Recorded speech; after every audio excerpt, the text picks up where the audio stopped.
Okay, hello guys. So, meron akong ituturong technique guys kung gaano mapabilis ang pagtanggal ng dumi at mga insekto sa ating gulay. So, tingnan mo ari guys.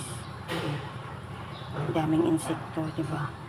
So, ang technique lang guys, lagyan lang natin ng tubig.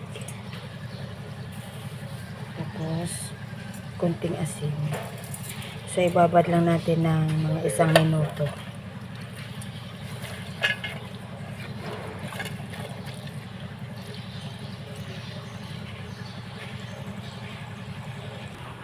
So, tingnan mo siya guys. Oh. So, nakalutang na yung mga insekto. So, patay na siya. So, 1 minuto na guys. So, tanggalin na natin yung ating gulay. Tingnan mo guys. So, napakadaming dumi at insekto. So, yun lamang guys. Salamat sa panonood.